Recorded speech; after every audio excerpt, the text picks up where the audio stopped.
but it's not like I can see. I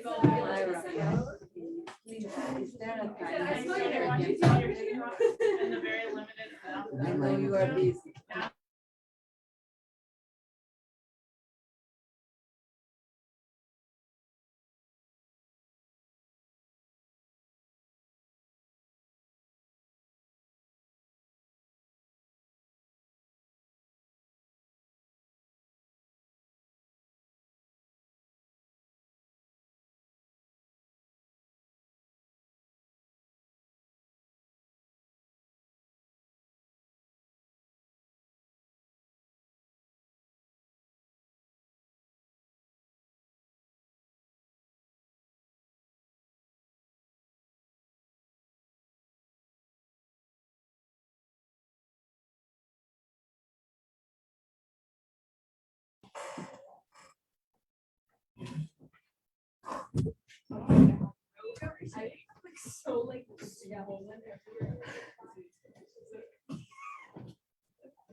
Rabbi, 3 months, 22 days. Already? Is that automatically calculated or you do it every day? I have my ways. You have an app. You should have. There's an app for that. I mean, they have JSwipe, but like that's not what we're trying to do. We're trying to do something more official. Okay. What? You're getting married? I mean, God willing, one day. Okay. So in the booklet on page 6, look at the numbers at the bottom of the page. Page 6.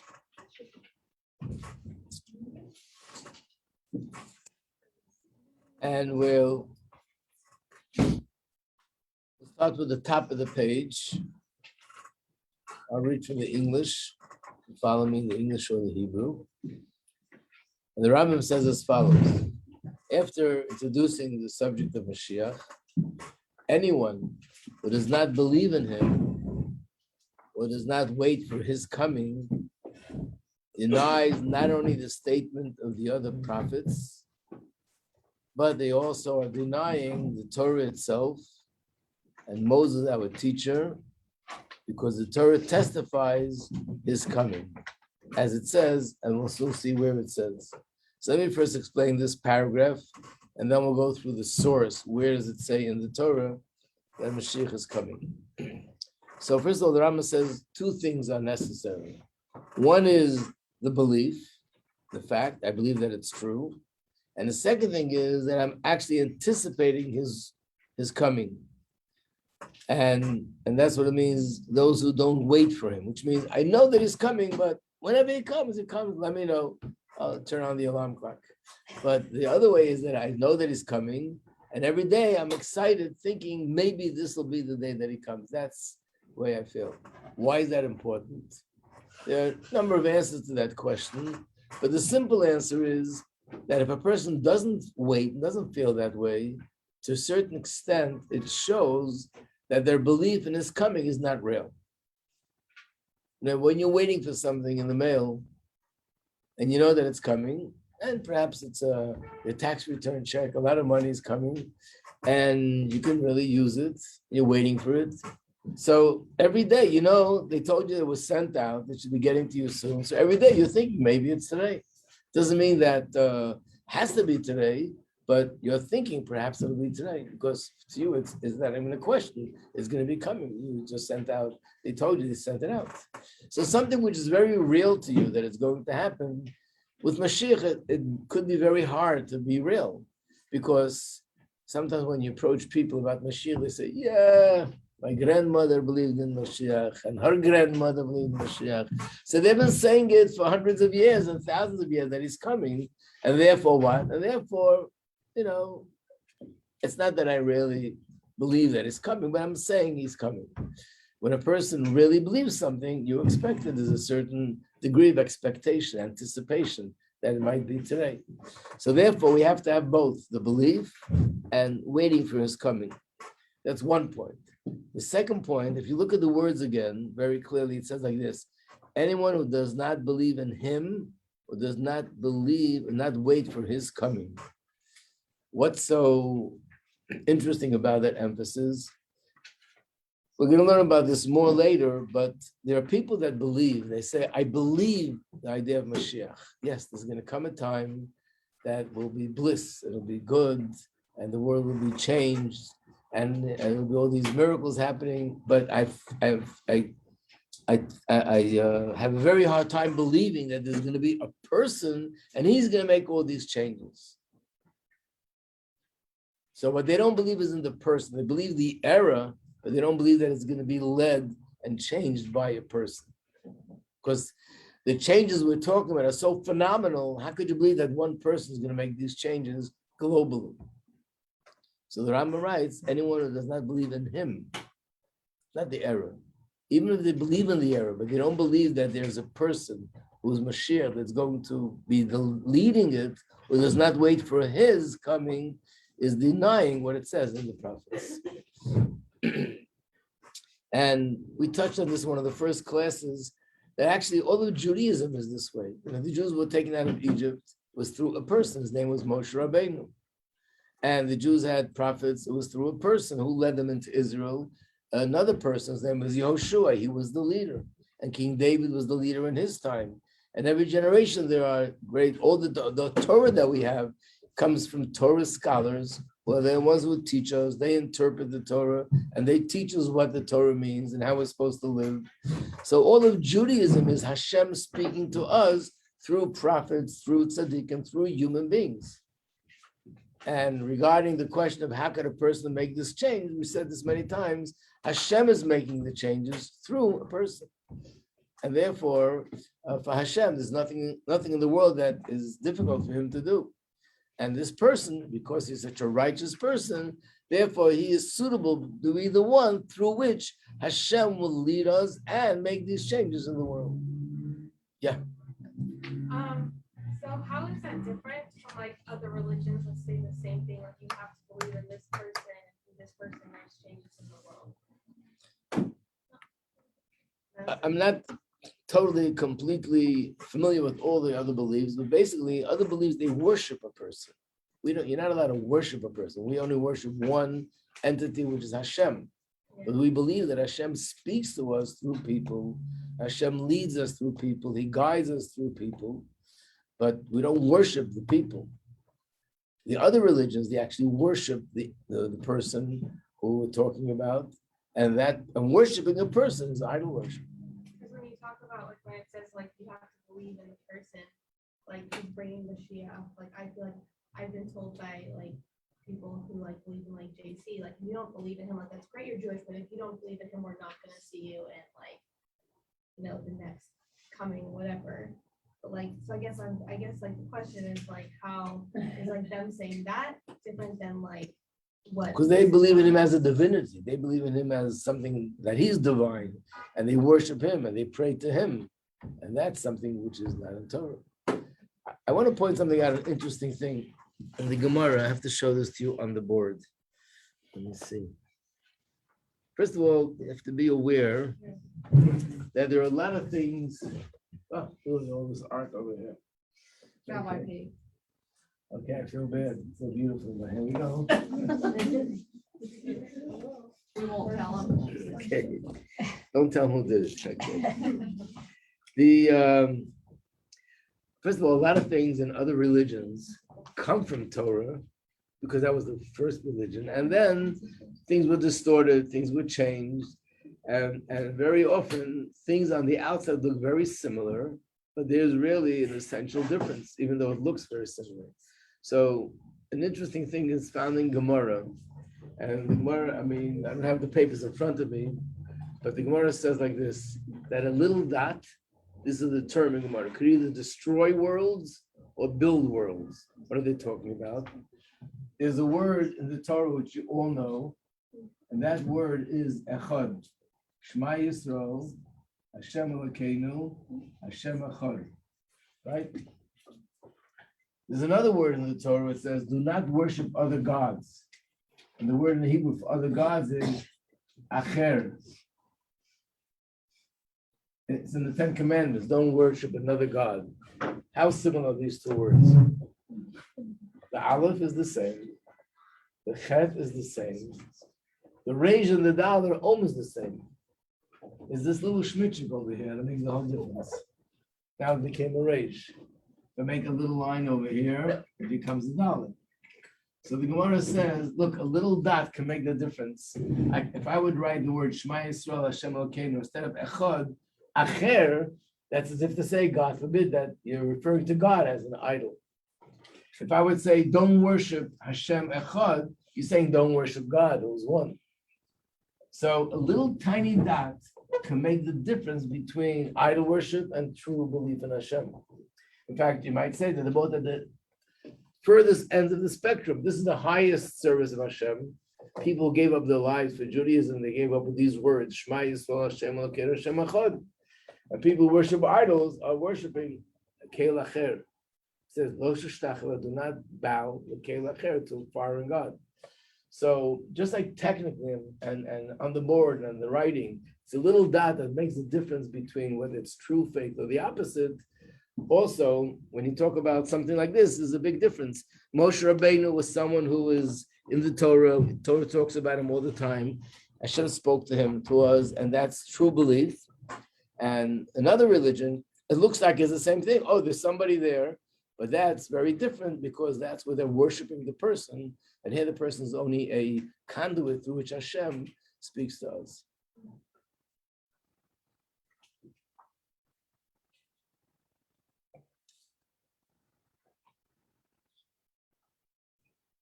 So now the Rambam says both of these things are part of our faith, not only because they're written in the books of the prophets, but also written in the Torah.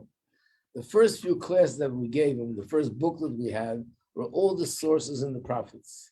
And I kept emphasizing what I'm showing you is just a little bit, the tip of the iceberg. There's so much more in the prophets about Mashiach. Very clear, this is going to happen and that's going to happen in the times of Mashiach. What about the Chumash?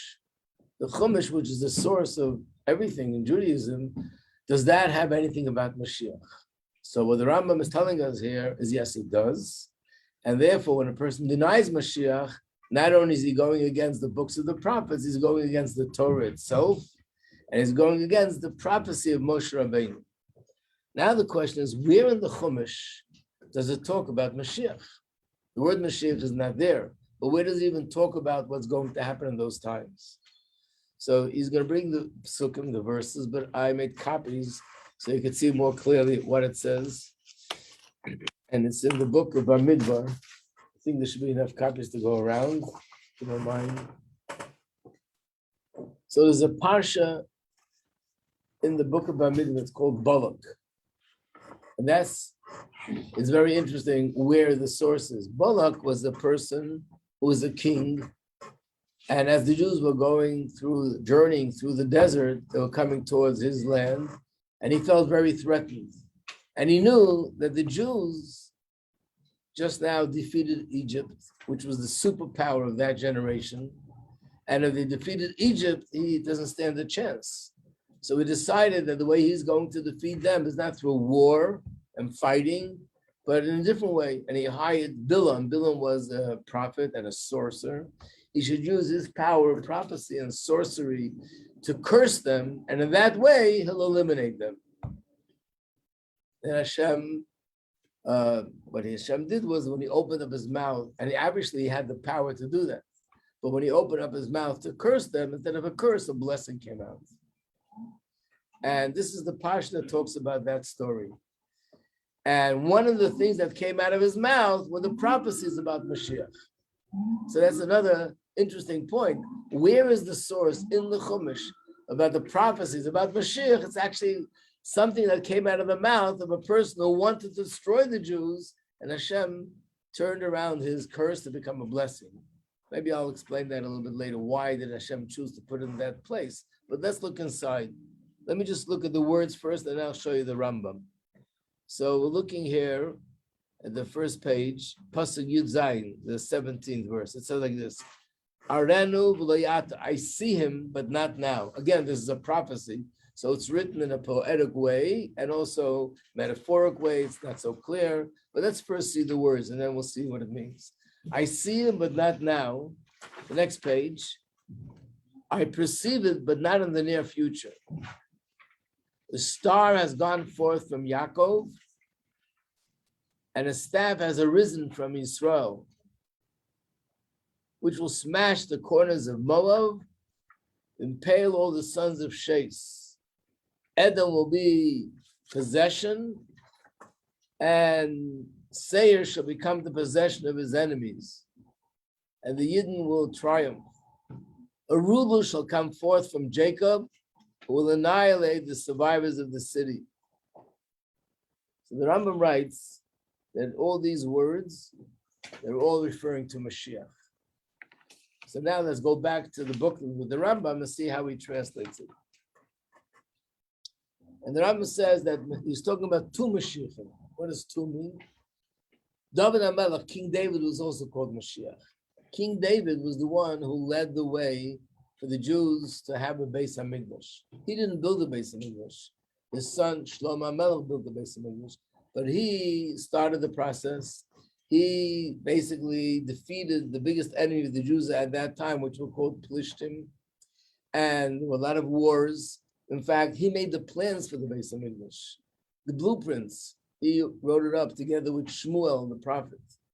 And in essence, he was supposed to build it, but Hashem said, because you were involved in war and there are blood on your hands, even though it wasn't, God forbid, in a way that he just killed people, was to defend and protect the Jewish people, but still it's blood of other people. I don't want the Beis HaMikdash to be built with such hands. So it'll be built by your son. Shlomo HaMelech, in his generation, there was peace with all the nations. There were no wars. In fact, one of the reasons why it was called Shlomo is because Shlomo comes from the Hebrew word shalom, which means peace. His generation was the most peaceful generation in the history of the Jews before and after, until Moshiach comes. And he will build the Beis HaMikdash. So David HaMelech was in a sense also like Mashiach. He was a redeemer. He redeemed the Jews from all their enemies, and he paved the way that now the time has come to build the Beis HaMikdash. So the Rambam says this poetic writings over here, where he says every pasuk has like two parts to it. One is a prophecy concerning King David, and the other prophecy is Mashiach. So he calls them the two Mashiachim. Mashiach that came first, and now the Mashiach that's going to come later. It goes like this. The explicit words of the Torah include all the statements made by the prophets,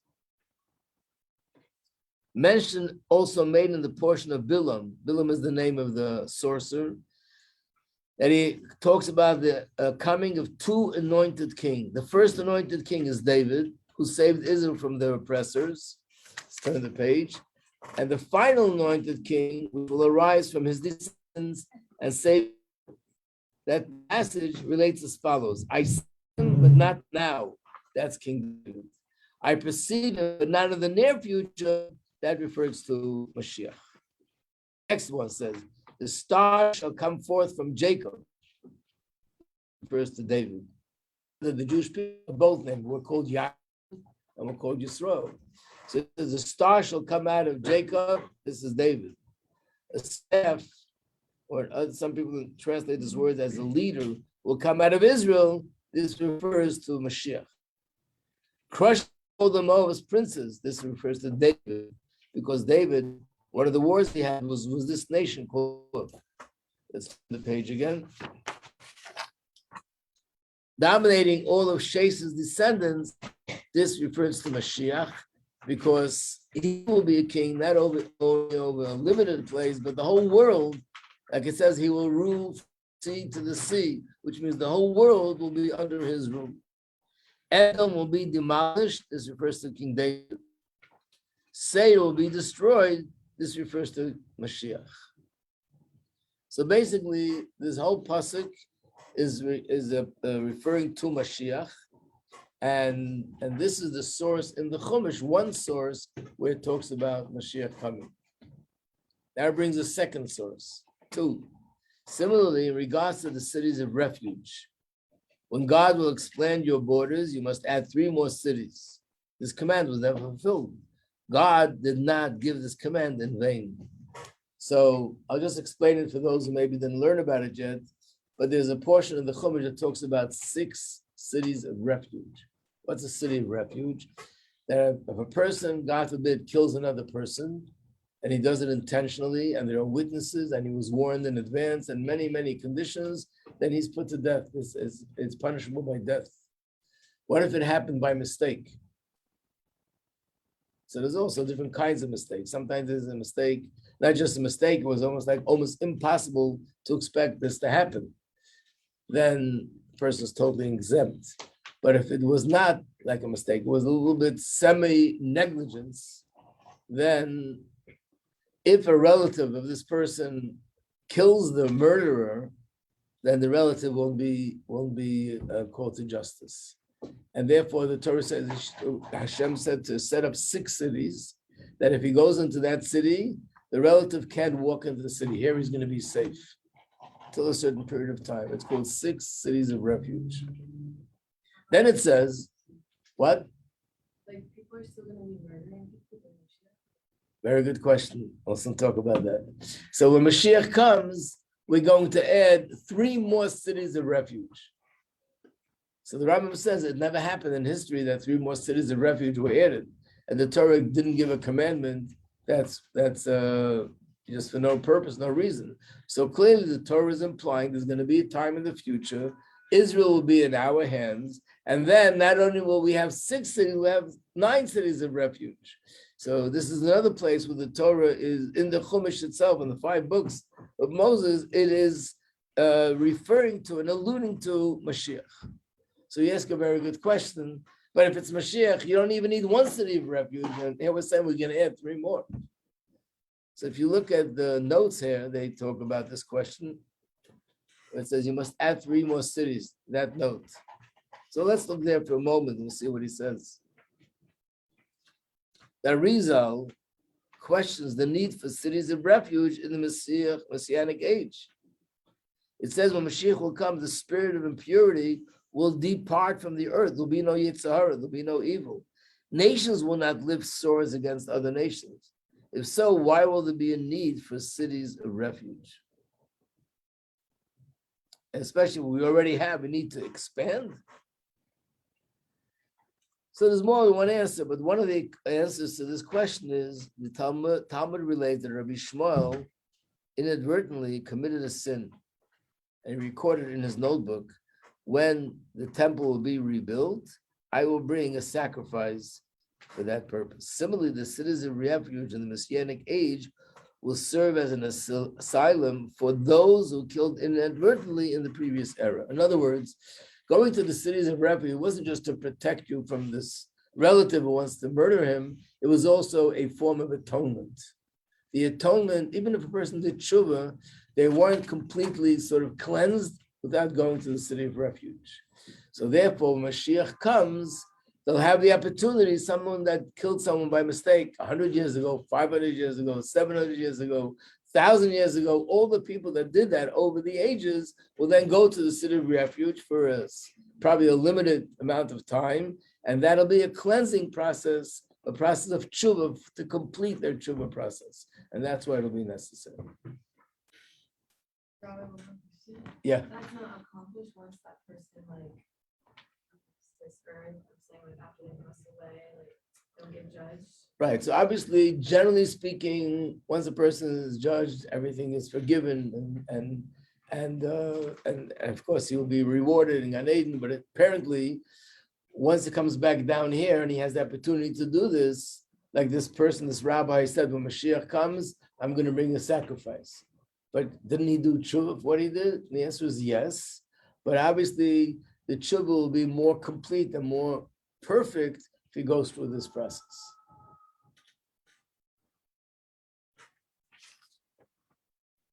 So this is the Chumash. All this the Rambam is writing to show us where it's written in the Chumash. I think I missed something. I sure did. I must have missed it. Sure, I missed it. Sorry. I prepared the sheets for it, so there's another source of the Chumash, and that is going back to the page 6. I missed a few lines. First it says like this: God will bring you back from captivity, have mercy upon you. He will gather you from amongst the nations even if your diaspora is at the end of the heavens, they will gather you from there and bring you to the land of Israel. So that's another place where Hashem is telling us in the Torah that there'll come a time that we will all go to Eretz Yisrael and be gathered together from different places in the world. I just want to show it to you inside. Yeah, it's for the record. Or if I can bother you again, sorry. Yeah.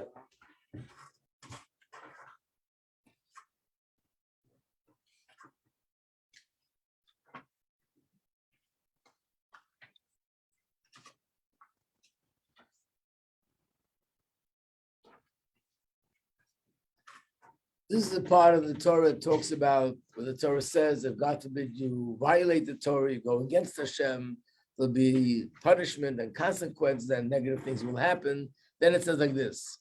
I'll read from the top of the page, and it will be when all these things come upon you, the blessings and the opposite, which I have set before you, that you will consider in your heart, among all the nations where the Lord your God has banished you. And then will come a time you will return to the land, talking about Israel, your God, with all your heart and with all your soul, and you will listen to his voice according to all that I'm commanding you this day, you and your children. And then the Lord your God will bring back your exiles and will have mercy upon you. He will once again gather you from all the nations where Hashem is and where you were dispersed. Even if you're exiled at the end of the heavens, it really means the end of the earth, but it means you look and you see the heaven ends over there. Hashem will gather you from there and he will take you from there. And he will bring you to the land which your forefathers possessed. And now you will take possession and he will do good to you. He'll make you more numerous than your forefathers. So basically, this is in fact the pasuk that we mentioned a few times, that is a prophecy that before Moshiach comes, we're going to see a global movement of tshuva. Here's the source. In pasuk number 3, it says, you will return to Hashem with all your heart and soul, and then Hashem will return you to your land. So clearly it says here, there'll be a time that we'll be in exile. And where will we be in exile? All over the world.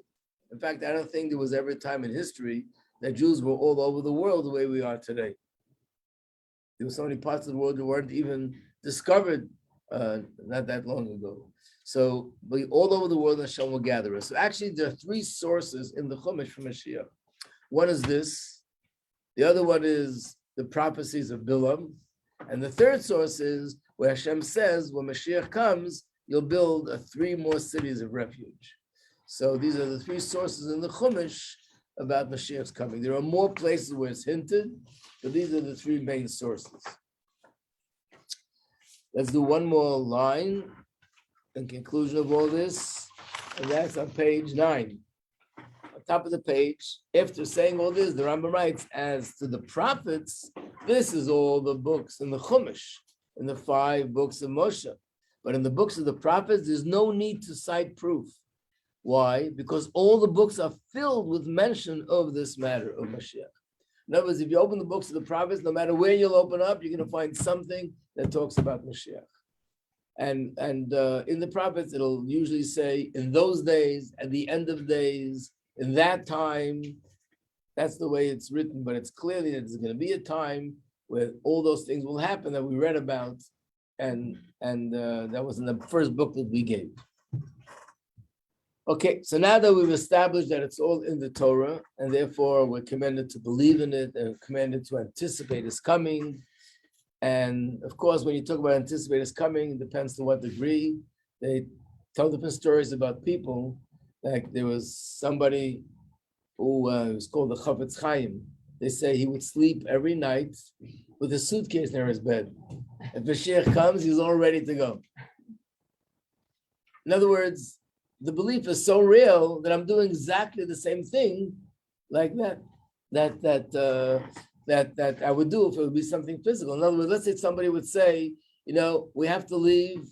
I don't know when. You might get a call in the middle of the night. We'll have to get up and go somewhere. So you're all set, you're packed, and you're ready, waiting for that call. And when the call comes in, you go.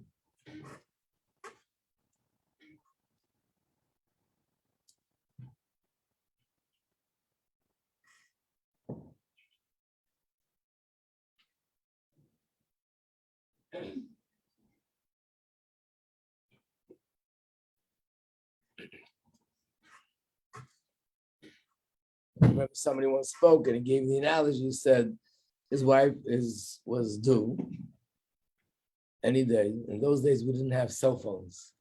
We didn't have anything. What we had was something called a beeper. Now it's in the history books. The beeper means all it did was beeped and gave you a telephone number and the screen, and you would be able to call back.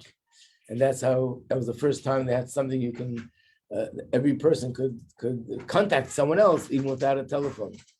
So he said he had the beeper, and if his wife would feel that she's going into labor and she has to run to the hospital, she would beep him. And he says, that's the way I feel about Moshiach. Like if I'm expecting something to happen, I don't know when, be today, tomorrow, or next week, but if I'm expecting it, I'm doing something to show that I'm really expecting it to happen. I'm all set. So he went to sleep with the suitcase, getting ready to go. So it's supposed to be that we're expecting it, and we're anticipating it's coming. Now the Rambam is going to talk about, okay, when he does come, how do I know to identify that this is the real thing? And one of the reasons why this, not one of the main reasons why this is so necessary is because, as I mentioned, there were stories in Jewish history of what we called false Mashiach. People that claimed that they were Mashiach, they presented themselves as Mashiach, and it wasn't the real thing. And then there were stories where it wasn't a false person, but it was a false alarm. It was something great happening, but not Mashiach, it was something else. So let's talk about how to identify those times that that's the real thing. Let's look in the Rambam. It starts like this. Number 3, one should not presume that Mashiach King must work miracles and wonders, bring about new creations within the world, resurrect the dead, or perform other similar deeds. This is definitely not true. Is that consistent with what you've heard until now? Of course not. What if Mashiach will not bring the dead back to life? Isn't that one of the basic principles of belief? There won't be any miracles. We're always talking about the wonders and miracles that'll be when Mashiach comes. So the answer is like this. What he's talking about here is not what's going to happen. Now he's going to discuss how will we identify the person as Mashiach. What does he need to do to identify himself as Mashiach? And in order to appreciate this more, let me give out another sheet. Because, thank you, the thing that we have, which is similar to Mashiach, and we can draw the parallel, is when the Jews were in Egypt. Moshe Rabbeinu was the Mashiach of that generation. The Mashiach means a redeemer. He took the Jews out of Geula. He also had a similar issue. He's coming to them to say that he's a messenger of Hashem, to take them out of Geula. How do we know that it's true? So in the Chumash it tells us, and I'm talking about Medrash Gemara, in the Chumash itself, it says that Hashem gave him 3 signs and miracles that he should perform, and by doing that, he'll prove that he's authentic. So let's look at the words. On top of the page, it says, Exodus chapter 4. Let's read from there. Moshe said to Hashem, they will not believe me. They will not heed my voice. They will say, the Lord did not appear to you. How do I know? How can I convince them to believe me? Hashem said to him, what is in your hand? And he said, a staff, a stick. Hashem said, throw it on the ground. He threw it on the ground and it became a serpent. Moshe fled. And Hashem said to Moshe, stretch out your hand and take hold of the tail of the snake. Moshe stretched out his hand, picked up the snake, and it turned back into a stick, into his hand. In order for they believe that Hashem sent them, do this in front of the Jewish people, and they will see that you perform this miracle, that you're coming from Hashem. The second thing, Hashem said further, now put your hand into your basin, and put his hand in, and he took it out, and behold, his hand became leprous like snow. His whole hand became full of some skin disease, all white. Next, turn the page. Then Hashem said, put your hand back and take it out again. Took it out again, and it was all very smooth. That's the second miracle that he performed. And if they don't believe you after the first miracle, and the second miracle, do another thing. Take water from the Nile River, pour it on the dry land, and you'll see that the water will become blood. These are the 3 miracles that he did. So I would think, oh, the same as with Mashiach. Someone's going to come and say, I am someone Hashem appointed me to take you out of Gullus. I'll tell you what we need to do now to get out of here and go to Israel. And we're going to say, how do we know that you're true? And he'll say, I'm going to perform some miracles for you and you'll see that I'm true. Because that's what Moshe did. So the Rambam says, no, Mashiach is different. He will not have to perform miracles. When he says he won't bring the dead back to life, do all these things, it doesn't mean he won't do it. Eventually he'll do it. But he doesn't need to do any of this in order to establish his identity as Mashiach. Why not? Because he'll establish his identity in a different way, not through miracles, in a more natural way. There'll be something else. We'll soon see what the criteria is. There'll be a few things that is criteria. If he has that criteria, then you can accept him as Mashiach without performing any miracles. So the miracles are not, it's not the sort of prerequisite. Miracles are not the condition and the criteria that unless he performs something supernatural, you can't believe him as Mashiach. Of course, the Rambam has sources for it. And in this halach, he's actually going to show his source, where the source is for what he's saying. But if it's not miracles, then what? Yes, what does he have to do in order to show that he is Mashiach? On what is he basing it? Why not? Like you're saying. Now, there's two questions. Why not? There's a question like, philosophically, why not? And the second question is, where do we know this from? So the Rambam writes, there was someone by the name of Bar Kochba. Sometimes he's called Ben Kuziba. Anyone heard about this name? You're right. He was in the times of after about 60 years after the Beis Hamikdash was destroyed. And he was a great tzaddik and a very big warrior. He led an army against the Romans. He conquered city after city after city from the Romans. And the sages in that time believed that he could be Mashiach. At the end, it didn't come to fruition. But the Rambam writes that when he came about and they saw who he was, they didn't ask him to perform any miracles, and yet they accepted him and they took the assumption that he's Mashiach. And that proves to us that the person who's going to be Mashiach will not have to perform miracles to prove that he's Mashiach. By the way, I'll give you another example. What about a prophet? You know, one of the mitzvahs are to listen to a prophet. So someone comes along and says, hi, I'm Harry the prophet. Listen to whatever I say. How do I know that you're a prophet?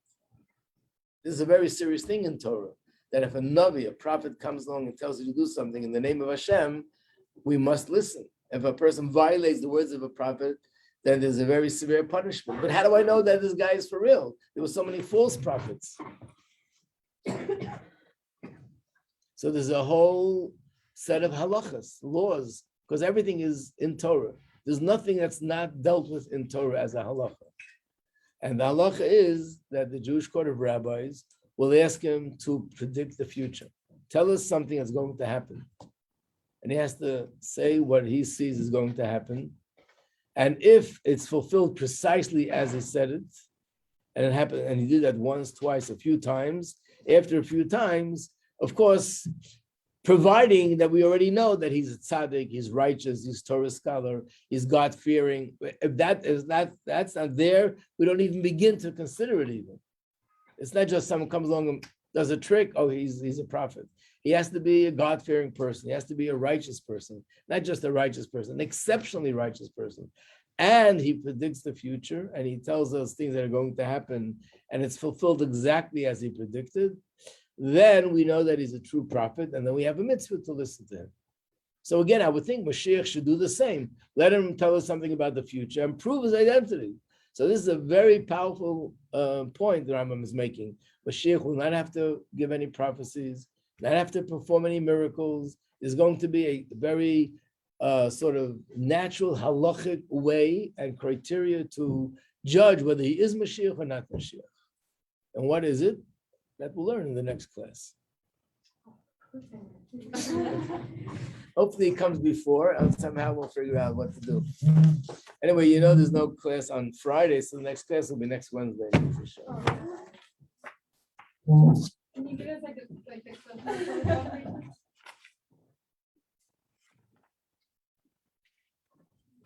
And you might not come to the class. So I want to tell keep you in suspense.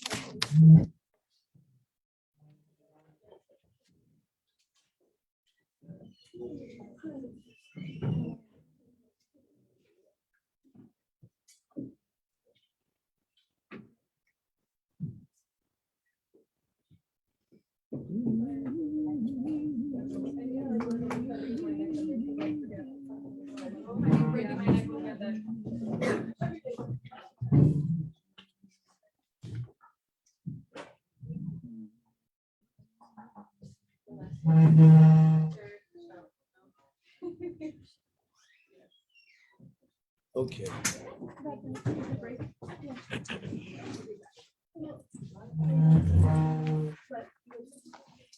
I mean, I did. We're just gonna go make coffee. Oh, sorry, before I forget again. Want to come down now? Yeah, I just don't want to forget. Hi, good morning. I just wanted to make a quick announcement. Everybody sort of got in my email yesterday of their attendance. If you want to see like the details of that amount, feel free to come by the office. I just gave you like a number, but I didn't like say specifically how that works, okay? So if anybody ever has any questions about that. All right, and if you didn't get my email, let me know, okay? Oh, you're talking Did I get about, my email? you're talking about the weekend review first? Yeah, so I mentioned two things, your weekend percentage attendance and if you gave in your. Okay, every week I'm gonna send that email. So like, wait, like, attendance has been, Because I added 100 this year.